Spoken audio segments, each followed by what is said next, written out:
Hey, it's Matt Pinfield in a lonely place. Here we are. It's Thursday.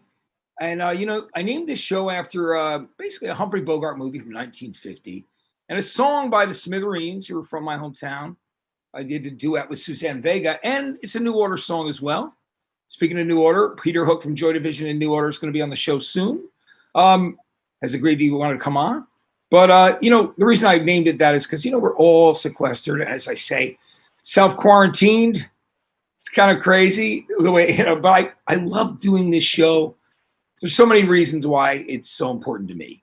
I do it because of my love of music, and I just want to share that passion with artists that are my friends so we can talk to you and tell you about the records that meant so much in our lives and just kind of catch up on how we're all dealing with the pandemic.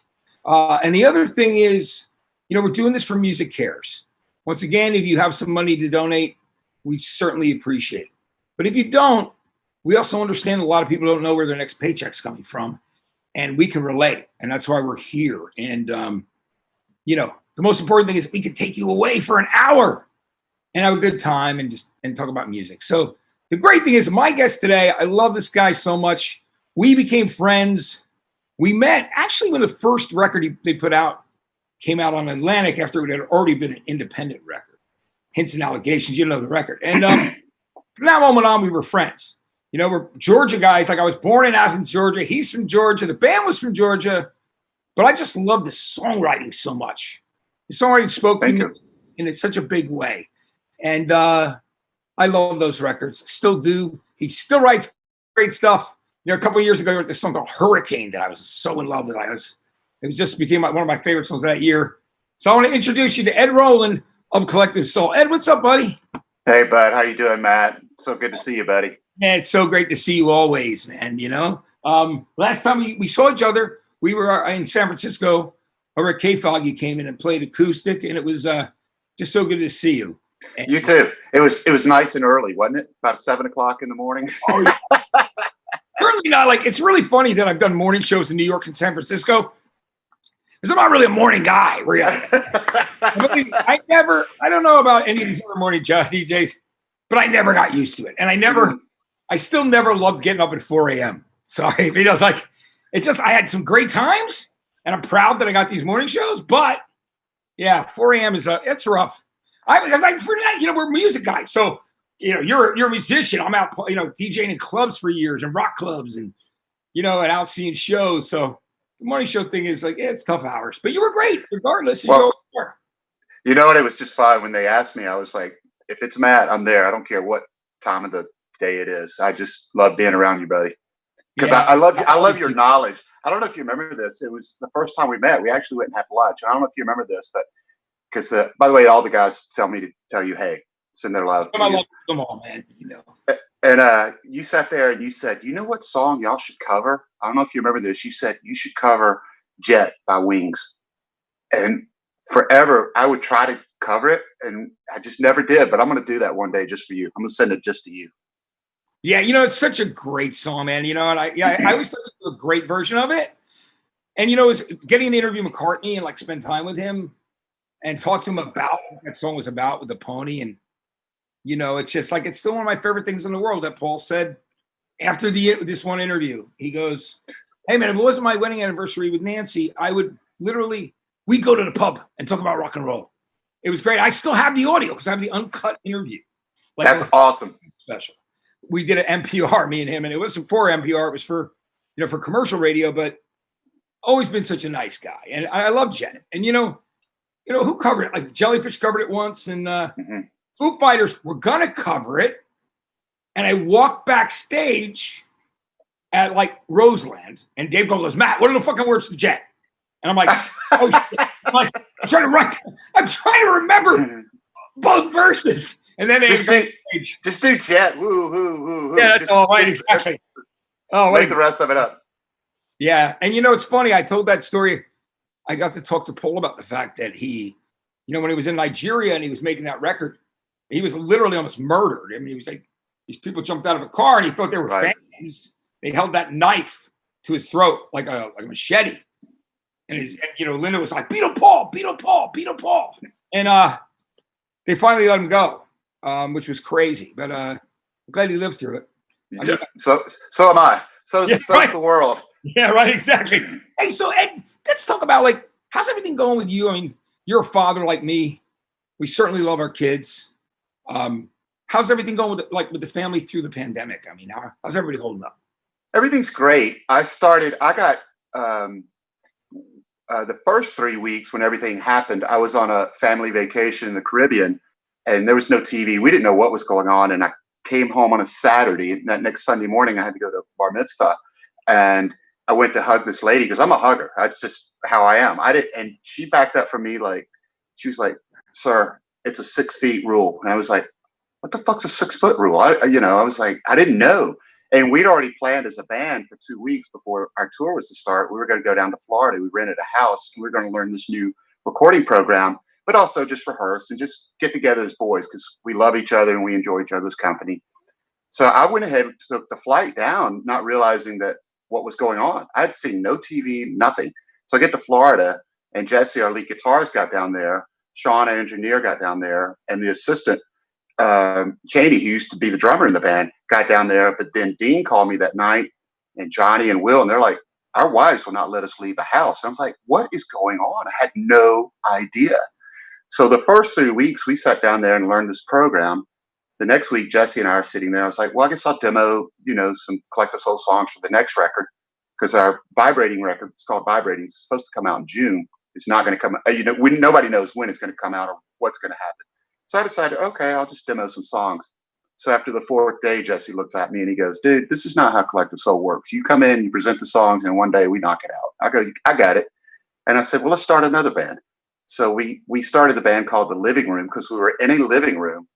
And I said, it can't sound like Collective Soul. So what do we want to sound like? And we were just talking. And I just made the comment, the only fan club I ever joined in my life was the Cars. And everybody's head turned and they go, okay, that's what we're going to do. So for the next 4 days, we just did an EP, and the band's called The Living Room. And we just made good use of the time. And then the wives called and said, it's the last day to get out of Florida to get home. We all had, live in different states. So I made the decision to come home. And since I've been home, I've spring cleaning, redone all my guitars. It's just trying to make the best you can of it. Yeah, exactly. Now, let me ask you a question. When you did the EP, were you guys covering Car songs? Like no, we wanted that sound. Yeah. So, we just had a blast. There was no pressure. There was because nobody, who cared? We just had a great time, and it was just it's one of my favorite bands. And I sent it to Elliot Easton. He goes, pretty close. And I said, mission accomplished. That's awesome. Elliot's a good guy. Dinner with him and my friend Peter Katz's over at the Chateau Marmont like 5-6 months ago. We just talked about so many of those records because the Cars' first album and Candy-O are two of my all-time favorites. I mean, I just love those records. And there was a B-side called That's It. It was a B-side of Let's Go. And I fucking love, like, about ending a relationship. One of my favorite songs, man, ever. And it's funny when you find those gems, you know what I mean? So Elliot and I have had a conversation. And you'll appreciate this because, when Leslie and I were working together in New York, Leslie Fram, who we're both, is our dear, dear friend who we love. Love Leslie. We love her forever. I mean, she's forever. She's a sister to me. I remember that case that comes in and we're like hanging out, we're telling stories. And I told him that I liked You Can't Hold On Too Long, this really short song on Candy-O. And he goes, man, I always love that because you like the weird ones too. It was pretty funny. I thought that was pretty cool. But so Ed, tell everybody, I remember, of course we met, we immediately hit it off. And I love the band because I love the songs. But Thank talk you. about making the first record and like when Shine took off, like what, and then all of a sudden the next thing you know, like Atlantic's calling you. Tell me about the story behind that. Well, I worked as an engineer in a studio. Actually, Will, the bass player's father, had a studio where I grew up, Stockbridge, Georgia, which is a little south of Atlanta.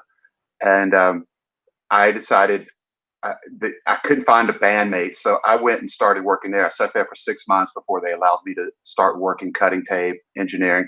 And actually, the first artist I recorded was RuPaul, believe it or not. And so over this 5-year period, I just would record stuff by myself. Shine's a drum machine. It's me hitting a pad. And I just gathered all this up. And at that time, I was 29 years old, which is old in rock and roll. I mean, you're long in the tooth at that age. So I just said, you know what? I'll just send this out to all publishers. I'll be a songwriter. I'll try to be a songwriter. Excuse me. And at the time, I sent it to radio stations. I sent it to everybody. And then Album 88 at Georgia State, which was a 100,000 watt radio station, which back in the day was the ones that introduced me to like The Cure, REM, which was not being played on FM radio at the time. Cocteau Twins, things like that, which just the Clash, I was like absorbing that.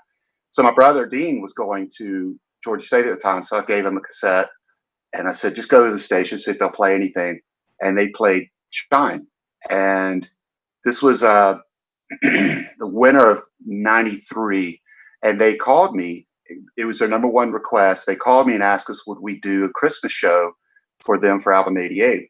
And at the time, we weren't a band. I mean, my brother and the rest of the band were in a frat band. And every once in a while, I'd jump up and they knew the songs. I'd say, can I just sing 3 of my originals? And so we put the band together real quick, not knowing, literally 5 songs. And but we played Shine. People went absolutely nuts. It was sold out. And, this is after, 12 years of me playing clubs and everything where nobody came to my shows unless it was someone I was dating. And that was just because they got free beer or whatever. And all of a sudden there's 1,000 people screaming, yeah. And from there, it was JR, I believe, in Orlando played at the first commercial station, Steve Robertson. And they asked us to come down there. And I'll never forget, we're driving down there. And this is before we were Atlantic. And we're in it's the old story. We borrowed my parents' van. We were driving down in a van with the gear. And we listened to the station. It was getting close to Orlando. And they had their top 5 at 5. And, I think it was like Alice in Chains, 5. I don't know but it was Alice in Chains, Stone Temple Pilots, Pearl Jam. And I remember looking at the guys. I was like, man, one day we may be able to be in that top 5. And then at number 1, they said, a band we don't know much about, but they're somewhere close to Atlanta, and they're called Collective Soul. And it was Shine. We literally pulled the van over and looked at each other, and we literally were just going, what the fuck is going on? Like it was just so fast, so quick. And, Dean was going to school, Will was going to school. It was just, everybody had to just make a decision real quick. Were you going to school, or was this a, fly by night thing? We just had no idea. And we just all looked at each other. And after that showcase, Jason Flom flew down and signed us right there. He's like, and we thought, oh, that's great. Now we get to go make the record. And Jason was like, nope, if it's not broke, don't fix it. We're releasing it as is. And it kind of threw us back a little bit because it truly wasn't a band. It was Ed in a basement on an 8-track machine demoing all different styles of music. It wasn't truly cohesive at all. If you listen to the record, I'm proud of the songs and the songwriting, but it's not a band. And so that's why when we got signed and we were on the road, every day we had off, if you notice the new record, the second record that came out, which we called Collective Soul, because we truly feel that's the original first record of Collective Soul. Every day we had off, we went to a studio, which was kind of fun because I always had that imagery of Zeppelin doing that. I'm not comparing to Zeppelin, but just every day off, they would go and make a record. And our second record came out 8 months after the first one. And we actually had rumors circulating that we were going to get dropped by Atlantic. So I was like, I'm not giving them much time. We got to do this, boys. And every day we had off, we were working our asses off. It's funny. I was just talking about Zeppelin 2 and how what you're doing and how cohesive the record sounds and you're recording. And same thing with Jimmy Page and doing Zeppelin 2. It sounds like it's all recorded in the same place, and it's all about the performances. And same with your second record. Oh my God, I love that album so much. Song after song, hit after hit. December, right? Gel, and The World I Know, and one of my favorites of all time by you, which we had this conversation a lot. I love Where the River Flows. The first time I heard that riff, I was like, I would blast it in my car. And song drove me crazy. I just love the feel of it. And then when it changes tempo, you know what I mean, in the middle of it. And I remember being with Metallica in Aberdeen, Washington, Kurt Cobain's hometown. We were doing an MTV thing called the Motherlode, and the winner was there. So the winner, like literally, Metallica came play basketball with you. We got out of the back of a tractor trailer with they got a Jeep and all this equipment, and then they played in a little bar. So after everybody left, it was just me and Metallica, and I put on your album, the second record, and I put on Where the River Flows. And I remember Lars, Kirk, everybody going, dude, this is fucking good, man. I'm like, yeah, how great is this fucking song? So it was just because it always just lifts me up, man. And you got to tour with them, right? How was that tour with the Metallica guys? 5 years later, right? Yeah, it was awesome. I think it's been about 10 years, and we did a South African tour with them, and they were just it's exactly what you think. Lars is Lars, and and we just had fun. Every night we'd go out. They were very personable and very kind, and we've been blessed with that. Starting with Aerosmith is our first tour. I mean, we got signed and we're rehearsing in our parents' basement. We went and played Woodstock and then left to go out with Aerosmith. I mean, you want to talk about just culture shock in general. And the reason I wrote River Flows is because Joe Perry had this electric automatic tuning guitar. And they just come out, and I was talking to him. So I bought one, and you just press a button and it would do these crazy tunings. So the night I got it, I sat in the hotel room and I can remember writing River Flows. I just remember writing that riff because I didn't even know what I was playing because they would just do a different tuning, which at the end, it was just a drop D, but it had the chords and stuff. I was having to reconfigure how to finger the chords, but we made it simpler once we got it in the studio. But we were, got off that tour, made the record in between that tour, went straight out with Van Halen. So those cats were so kind to us too. We've just been blessed with that, people just really being nice and helpful to us. Yeah, I think that's great, man. I know that there was a period where there was a management situation and there's some stuff that went down, and I don't have to go deeply into it or anything. If you don't want to talk about it, that's fine. But yeah, I was really upset. I heard some things, and I was like, because you were just the best guys, and the songs were the greats. They were so good. I just love the music. And then there was some stuff that went on. Do you want to stay away from that, or? No, we could talk about it because I'm very proud of that moment. Because when we got off the road after the second record, we realized that we were making $150 a week, and I'm not saying somebody did something or didn't do something. All I know is we were making $150 a week. You were selling millions and millions of records and getting tons of airplay. You have 5 singles on that album. And I would see us on MTV, VH1. I'm like, that's interesting. And so we had to go through a legal battle. And during that time, my father knew a man that had a cow farm, and he had a cabin on there. And it was 400-acre cow farm, literally with a wood-burning stove that heated the cabin. So he let me live there for free. And I was newly married. And I brought the engineer, and the band would come in there, and we recorded in probably a total of 800 square feet. So we weren't supposed to be recording. So I decided, okay, we'll just where you were literally had to be secretly recording because of legal shit. Which I hear those stories, and I'm like, it's the same story of Badfinger and bands like that I love over there. It's no different than, one of my heroes, Damn the Torpedoes, Tom Petty. He had to hide the tapes. I wasn't hiding anything. I didn't know we'd use it, but we settled it. And at the end of it, I was like, you know what? This was honest making in a kitchen. Basically, we set up in a kitchen. We just threw all the furniture outside. And, sonically, it's not the best sonic, but I don't care about those things. It was heartfelt. And to me, you could hear us you could hear us hurting. You could hear it in the lyrics. You could hear all of that. And the record company was a little hesitant about it because of the sound quality, but I was very adamant that that's what I wanted people to hear. If I had to go recreate it, it wouldn't have had the same vibe or energy or what we were going through at the time. Yeah. And Precious Declaration, man, what a great lyric too. When you know the story too, but I still love that in so many ways. Listen to a lot of things on that third record, Yeah. I'm glad. The funniest thing about that was I literally would have to go out and we had a little TV in there and we'd see us on, like I said, MTV and, read all these articles. And I would have to go out every afternoon and chop trees down and wood to put in the stove, make sure we had heat for the night and could cook. That's real paying your dues. You know what I mean? It's like, my God. Somebody said to me, in times like these, like the pandemic, it's not about building character, it's about revealing your character. And I think the things that's interesting is all those things that we've experienced in our lives, like what you're talking about, what you guys had to do.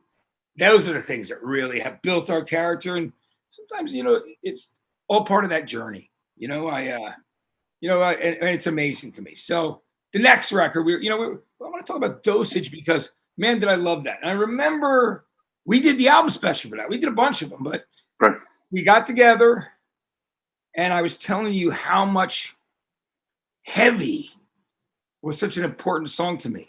And how, the beauty of how short it was, like it is like it just explodes on you. But I haven't been in relationships that are heavy and you're just holding on that baggage and sometimes it's holding you down.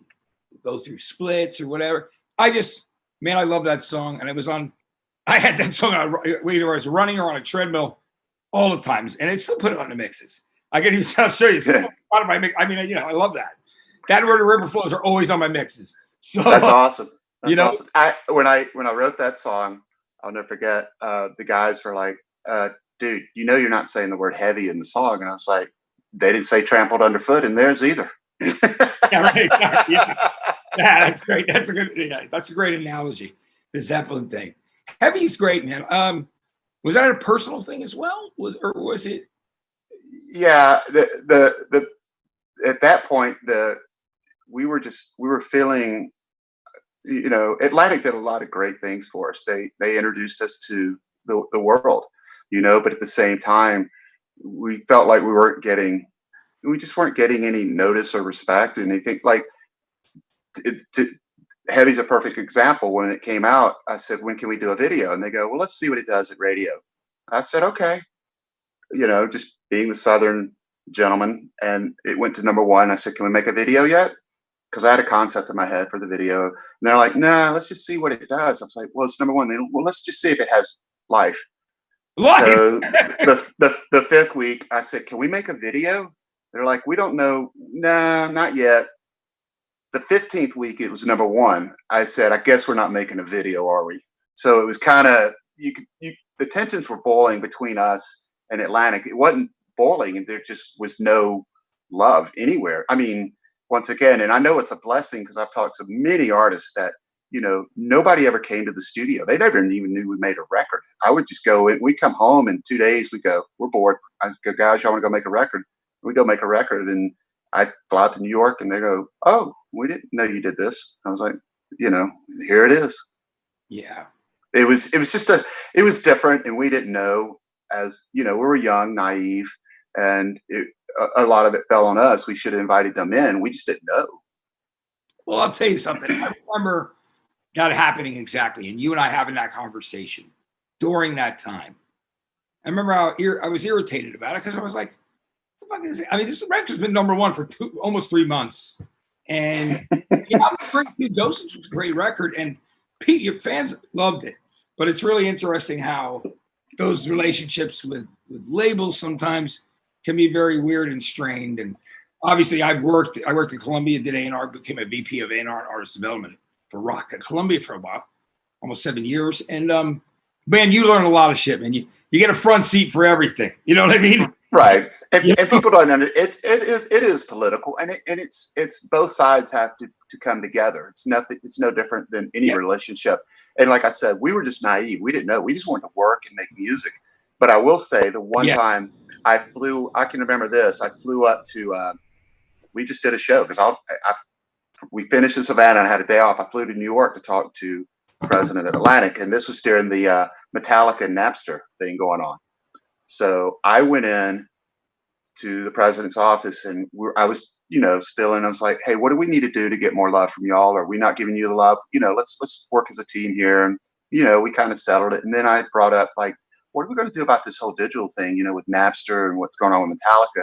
And I kid you not, Matt, the cat, to this day, I can remember it forever. He literally threw his hands and went, it'll go away. And I remember walking out, calling my attorney. I was like, okay, something's got to change here quick. Yeah, man. It's funny. There's, Mark Geiger, who's a really good friend of mine. And, he was, he's the head of touring for William Morris.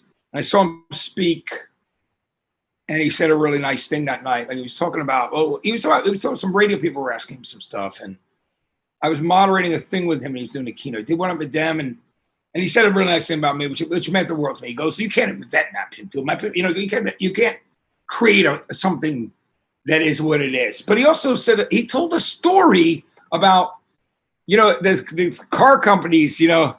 Literally, the car companies, the train companies, originally had the opportunity to invest in them, and it's always the same thing. It's like cable. The major networks. Everybody was like, "Oh, no one's going to pay for fucking TV," and now that where I used to have an office in this right here, and I used to have an office here at the NBC Universal building, and now it says Comcast NBC Universal. So that's what it is. It's people that resist change, or they try to ignore it.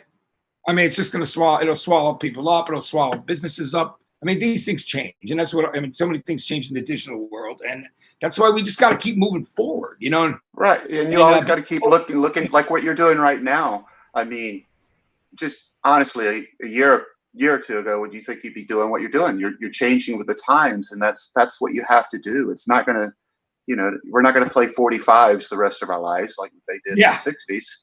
We're not going to have 8-track tapes. We're not going to have you learn to adapt. That's how you survive, I think, I agree 100%, Ed. So let me just say, there's so many. I'm looking forward to the album, and I'm sure we're going to do something together when the new album comes out. You wrote a song called Hurricane on not the last album, but the one before it, which I loved. I love them all, but Hurricane blew me away. It just reminded me of relationships. I'm always like, that's always a thing with me with songs. I always relate. I'm a big lyrics guy. I love lyrics so much. So, and that was such a great record. I'm glad you came to San Francisco and hung out with me and did that and performed it that day. But I want to talk to you right now about some of your favorite albums, because I love what you picked. And I'm always excited to see what my friends pick as some of their favorite records. And obviously 7 records is not the easiest thing to do. Like in my book, I know it's like picking your favorite child. Yeah. I have my favorite 7 every day. Yeah, and that's what it is too, and they change. And that's the thing that's funny. Like I'll look at the 50 on it for each decade in my book, and I'm like, oh man, I forgot that, and oh shit, I forgot that. Well, that was great, but it was what I was thinking at the moment. Right. And what I was smart about in my book was, because the book came out in 2016, I did not pick albums for the 2010s, because you got to live with records for a while. You have to remember. You got to know whether it was that thing that stays with you. Now, you pick a record that I love so much, and I think the first record you pick, I got to say, is like a record that was really, I, of course, loved a lot of Elton John stuff, but Honky Chateau was an album that was so big for me. It was at the right time, and I love it. There were so many songs on that record, and he was changing. He was really changing, and he was using Davy Johnstone and Dee Murray and Nigel Olsson and all the guys in such a great way. And me and Davy Johnstone are good friends now. He's what a guitar player. His sound, man. Such a great dude. Great people. But tell me why you love Honky Chateau. And tell me about some of the songs that really resonate with you. I love all of Elton's songs. I'm an Elton nut, as you know. I got his bobblehead right back here. It's Goodbye Yellow Brick Road. He stays with me all the time. He's my hero. And the first album I ever bought, besides Jungle Book, the Disney movie, was The Greatest Hits. But before that, I was staying at my aunts and uncles, and aunt and uncle, and they had Honky Chateau, and they were in the other room. I just went in and put the record on. I remember when Mona Lisa's and Mad Hatter's hit, for a 10-year-old kid, it just struck me. And if you go back in Elton's catalog, to me, that's when he was kind of defining that pop element, that was just what became Elton. I love the ones before it. but he started really developing that just magic that's Elton. So Mona Lisa's and Mad Hatters is still just, I mean, I can never get tired of that. Yeah. You know? Oh yeah. You know, that album, starting with Honky Cat and Rocket Man, of course, is on there. Yeah. One of the greatest songs ever written. You know, but even those like album tracks, like I Think I'm Gonna Kill Myself, and I love Hercules, which was so good. Hercules, yeah. And that Susie dramas, like there was but I love like Salvation and Mellow and those songs. Mm-hmm. It's like I just love that record. So I do too. I think it's a very complete. I'm an album guy. I only listen to vinyl. I don't even stream. So I have like 5,000 vinyls, and I like to put the needle on and just hear what that artist was thinking the whole time. And to me, it's just a consistent flow, just song after song. And I mean, when did it come out? 72, 73? Yeah, that was. I'm thinking it's 72. Yeah, because next was after Honky Chateau was Don't Shoot Me. I'm only Don't Shoot Me. Yeah. And then he got with Crocodile Rock and Daniel, and then of course, Goodbye Up Road, which is a masterpiece in a million ways.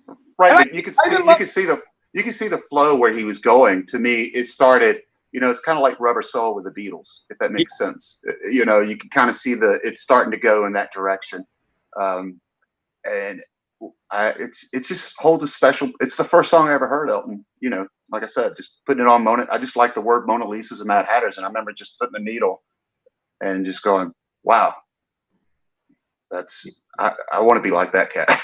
Yeah, and it's amazing, you know, the fact that relationship with him and Bernie Taupin. It really is, and it's amazing. You think about it, over 50 years. I mean, marriages don't last that long, you know, and friendships don't last that long. And this is not only a friendship, but it's a business, you know. And I'm sure they had their ups and downs, but for them to still just, you know, I've been around both of them. They love and truly love and adore each other. They admire each other.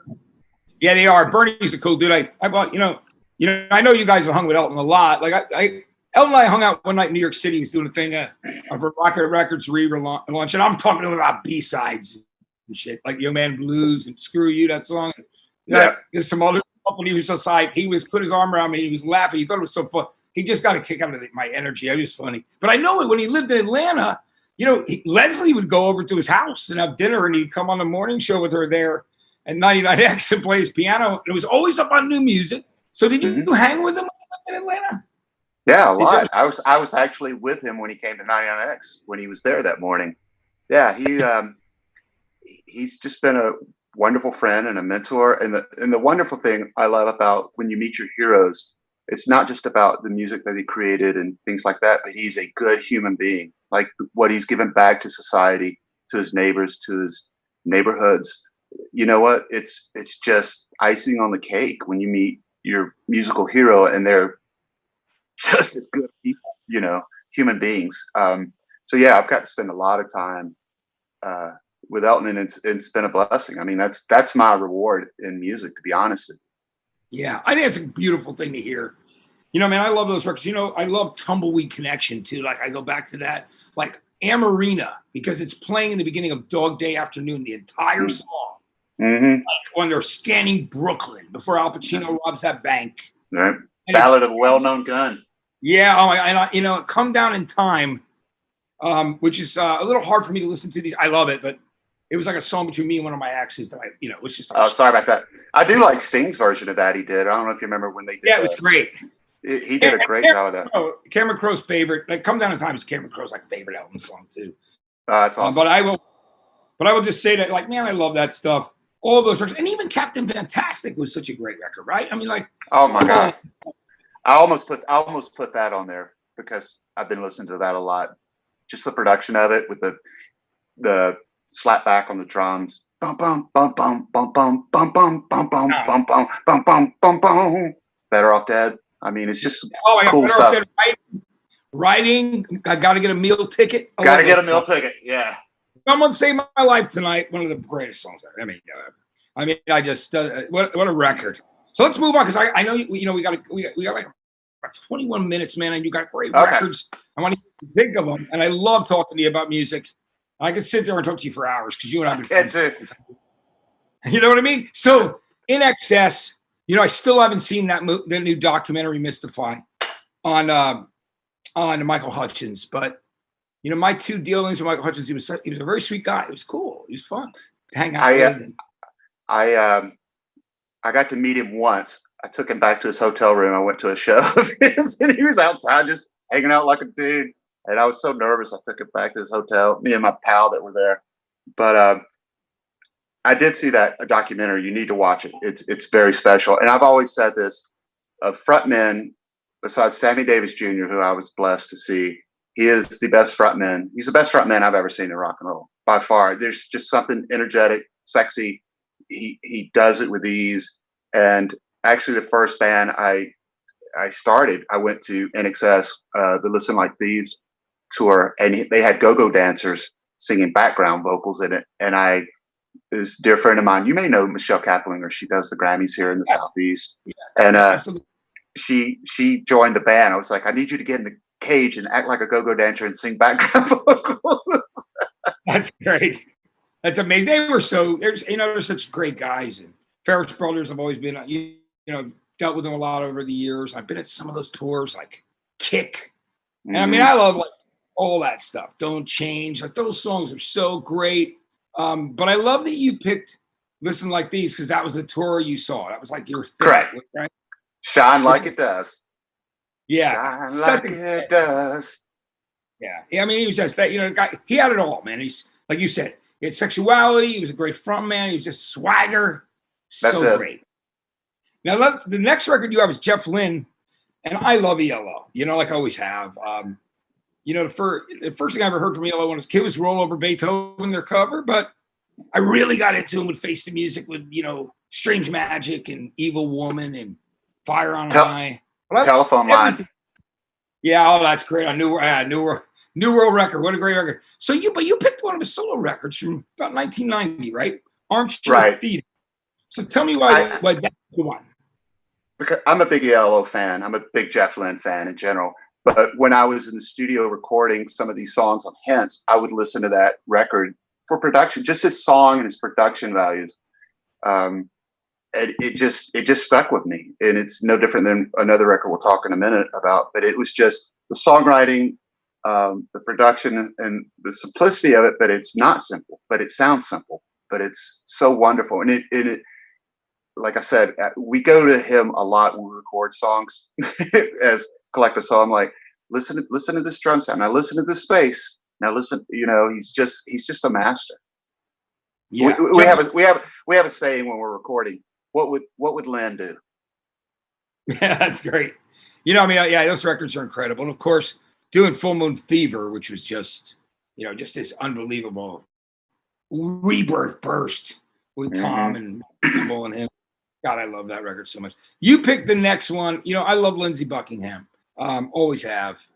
I mean, he's been like a go-to on the Fleetwood Mac albums for me, always. Whether it's Monday Morning or Go Your Own Way, but I just love him anyway. Great guitar player, underrated guitar player.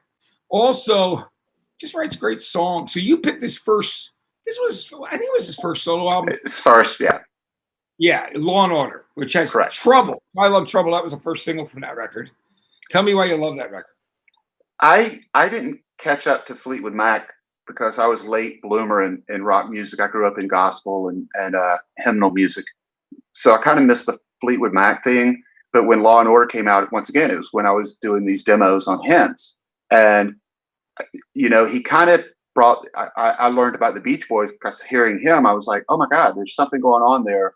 And I was like, oh shit, it's Pet Sounds, basically his harmonies and all of that. I was kind of hearing that. And then his finger picking, I did a couple of songs where I tried to, copy him, and it just, Rwanda, just to start the song off. He was just so experimental. And I really loved that. And, because then I was starting to by then I figured out who Fleetwood Mac was, of course, but then he would just experiment like crazy. And I kind of loved that he just didn't stick to Fleetwood Mac. He just went his own. He went his own way, for lack of a better term. In the next album too, I love the title track of "Go Insane." I love that track. Two types of trouble in this world, live and die. Like the lyrics are just great. It seems so simple. Well, you know, my oldest son is named after him. My oldest son is named Lindsey Chris. And funny enough, me and my ex-wife, but we went to see Fleetwood Mac, and the next day she found out she was pregnant. And I was like, and I didn't know Lindsey was a feminine name because I knew Lindsey Scott, Lindsey Buckingham. Lindsey Scott was a wide receiver for the Georgia Bulldogs. I'm a big Bulldogs fan, Athens. Hey, guy was born here in Athens. You know that. UGA. Yeah, baby. So I just said, if it's a boy or girl, he or she will be named Lindsey, because we saw Fleetwood Mac the night before, and I just thought it was cool. Yeah, you know, I got to tell you a story Lindsey Buckingham told me. So it was a great story about when Rumors came out. And so the first single on Rumors was Go Your Own Way, which is obviously one of the greatest songs ever. You know, it's just so amazing. And his guitar playing on it, but the lyrics, everything, the arrangement, and he's driving down the 405 here in Los Angeles. And he's listening to it on the radio. And the jerk-off DJ goes, after the song goes, that's the new Fleetwood Mac. It's called Go Your Own Way. He goes, I just can't seem to get the groove of that, man. And he's like, that's the first time he heard it on the radio. And the DJ trashed the song. And he said to me, he goes, you can't find the groove with Mick Fleetwood and John McVie playing the rhythm section? The DJ goes, you can't feel the groove of that, man. And then Lindsey was like, what the fuck? And it was like, he was so pissed off about it. Meanwhile, I mean, he had the laugh at least 20 million times. So that's a great story, man, because, you know, I love that kind of thing. But yeah, because, you know, whatever. I mean, look, there's some people that get things and there's other people that don't. The next record you pick, very important record to me. One of the guys in the band is, you know, from Athens in Georgia, and, you know, teaches there, Dave Barbie. It's Bob Mould's Sugar. You know, Sugar is Copper Blue. One of my Copper Blue records of all time, too. Tell me why you love that record. It came out right. Once again, I kind of looked at the past, and I kind of looked at where I was when I made Hints when we first started. And I remember when we did the second record, we were just infatuated with that record because of the pop, but with the crunch to it at the same time. It just had such great melodies to me, and just, you know, big Skidoo fan. So it just everybody, and I think that's more of a band thing too, because I can remember us as a band just sitting there. You know, it was 2 years old at the time. By the time we had hit, but we would sit on the bus and we'd play that every damn night, and it was just because we were like, this is kind of how we want it. Let's be melodic, but let's give it to them a little bit, you know, driving. Yeah. I mean, you know, Bob Mould's so great, man. You know, I actually left him a message a couple of days ago trying to get him to do this. You know, I'm waiting to hear back from him, or I should probably text him. But I love Bob. You know, does he live in Germany still? Do you know? I'm not sure. So if he's back, if he's there, no wonder I haven't heard from him. I mean, for a while he was living out here. I'm not sure, because the last time I saw him, I was hosting that tribute to Bob Mould, See a Little Light, Walt Disney Music Hall here in LA. Right. That he brought me out for, him and Dave Grohl, and that was a great night. I love Bob. We've always been great friends, and, you know, he said such nice things about me in his book, which was really cool. He did. I love his. You remember, you read it, right? So you know, like, yeah. But that record, man, like, Helpless, A Good Idea, Hoover Dam. Yeah. Oh, Hoover Dam's the best. Do you want to hear something? Dam. I gotta let you know. First time I went to Las Vegas, Nevada, with a bunch of people, like, it was a trip. A friend brought me out there for my birthday, and we went out and took like boats on Lake Mead, and these guys one of the guys used to be in the Navy, and he was like a record company guy. It was Flip the Boat, man. It was like just insanity. And, you know, I just had this conversation with my friend Cat Corbett, DJ from K-Rock and, you know, Sirius, about like the carp that they have there, the fish. They're like, will eat cigarettes, and people throw something like, those fish. What the? It was the weirdest thing. But anyway, I got up there and I stood on the edge of the Hoover Dam, and I sang Standing on the Edge of the Hoover Dam. That's awesome. My friend has it on, he filmed it, so I got to show it to Bob, which is pretty funny. He thought it was pretty funny. That's such awesome. A great song. And if I can't change their mind, they're like, oh, my God, songs are I can't change your mind. Yeah. Yeah, It but was I was almost like a mixture of 60s pop with just that modern day, I don't want to say grunge, I don't want to put it in that, but like just heavy pop, if that makes yeah, sense. Melodic pop. He just so has good. he had a way of doing it. He nailed it on that. He really did, and I love that record. And it's one of those records that some people love that was on Ryko disc, and it should have been bigger, but it was big enough that all us alternative guys played on the radio. We played the shit out of it. We loved it. Yeah. You picked the Cars Candy-O next, which I love, man. I remember driving in my car, my Chevy Nova, 1962, and I had the cassette player in there that I wired through the thing and listening to that over and over. And just I remember, I'm sure you do too, the first time I heard Just What I Needed.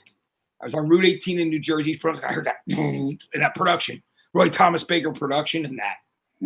And I was like, I got to go buy that now. I got to find that record. And then, of course, bought the first Cars album. But I love Candy-O just as much. And you picked that as one of your favorite records. So tell me what it is about Candy-O that you love so much. There's a lot that goes to that to me. I loved the first one, and they caught my attention. But I can remember, you remember the old Columbia House where you could order 10 for 1 cent or something like that. So I did that. For a penny. For a penny. That's how Kid Rock financed his whole first record. Kid Rock financed his whole first record. He goes, yeah, I just used to go to Columbia House and put on 50, 60 names, and I'm sending all the shit that I sell it to the record store and get enough money so I can sell my first record, which is pretty funny, actually. That's awesome. I just remember when it just went bow, bow, bow, bow. Just when it just hit, I was like, and it took me. It was the beginning of me learning new music because, like I said, up to that point, it'd been more gospel or Elvis, Johnny Cash, great music to be raised on. But it was the first time I'd kind of gone outside that realm. I was like 16 or 17, and a even better story. The first time I ever had sex was with Candy-O on, so it holds a dear place in my heart. Yeah, that's great. That's so good. Yeah, mine was Queen News of the World. You know what I mean? I want to be honest with you. I didn't get out of the intro on Let's Go. So oh man, I love that. That record too, Dangerous Type got a lot on my head. I love those songs, all the way through the album. And that really crazy, Shooby-Doo, the experimental thing into Candy-O. Right. So good. I mean, Candy-O is kind of where I got the idea from Gel from, to be honest with you. I don't know if you're familiar with that song I am. Of ours. Yeah, that that dun dun dun dun dun dun dun dun dun. So I kind of redid it a little bit. But they were so influential to me, and not only the sound, but their style and even the artwork they did. I just loved everything about that band. I was, like I said, that's the only band I ever joined a fan club. I just loved it. Yeah, did you ever get to meet Rick? LED, right? Yeah, I snuck backstage when I was a kid on the Panorama tour and met them all. I was a little punk, and they were kind, but over the years, I got to meet Ben because Ben, before he passed, lived in Atlanta, so he and I got to spend some time together. And then I met Elliot, and he and I are I would like to think we're good pals. Like I said, the living room we kind of did as a Cars. It's not Cars songs, but we wanted this to sound like the Cars. Different songs, different ideology in the lyrics and everything. And I sent it to Elliot, and he goes, "Sounds like the Cars." And I said, mission accomplished, So, and to me, if anybody asks me, and anybody that knows me will say, who's your favorite lead guitarist of all time? I always go Elliot Easton, without a doubt, because the solos you could sing. To me, it was a part of the song. You can go bow bow bow bow down bow bow bow down. He made it a part of the song. He made it another melody. Yeah, that you could sing.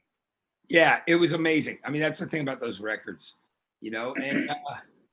Yeah, I'm glad I got to know Rick before he passed. He was, I met him at the 25th anniversary of MTV, and he was with Paulina. I was with my wife, Yvette, and she said hi to them, and I said, what's up with Rick? And she goes, Matt's a huge fan of Rick's, and she goes, well, he's a huge fan of Matt's too. And then we started, we talked, and he gave me his home phone number, like not even cell, he gave me his number at home, and said, hey man, give me a call, so just so super cool.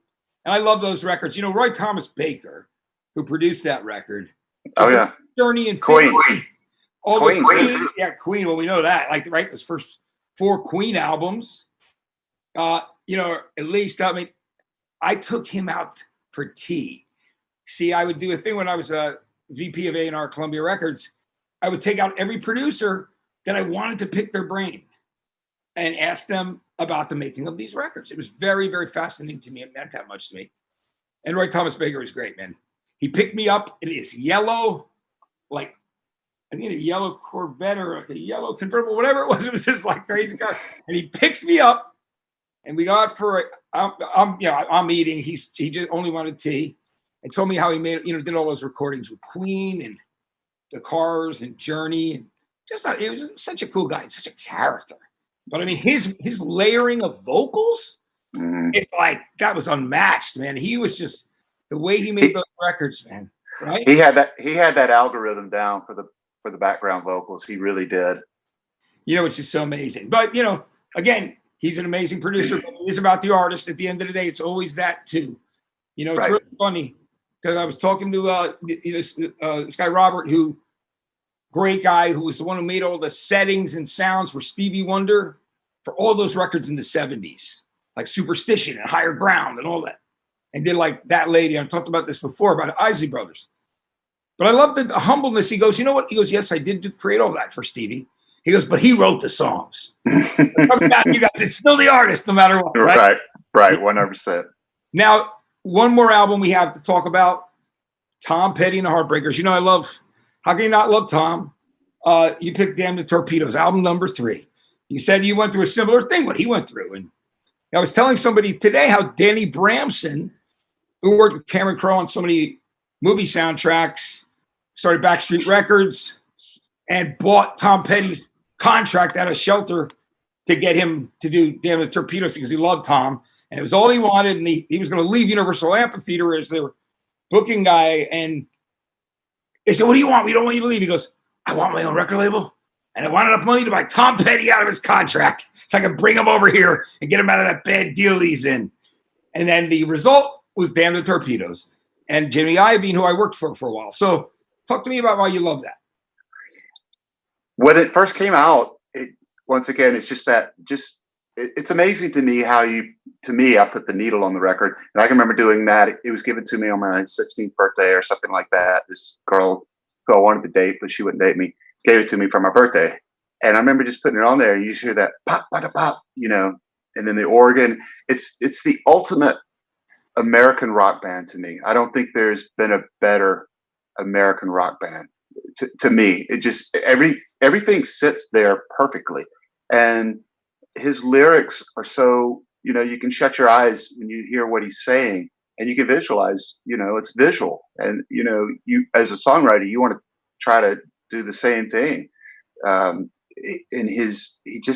he also had that, I don't want to say Elvis thing, but it's that Southern confidence, even how he spoke, how he sang. And, he's him and Elvis Costello, probably the people I've seen the most live, and Elton.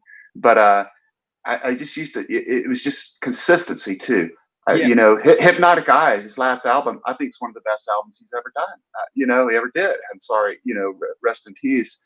And it was, when he passed, I mean, I just sat there and cried. Like, it was like I just lost a friend, though I never met him.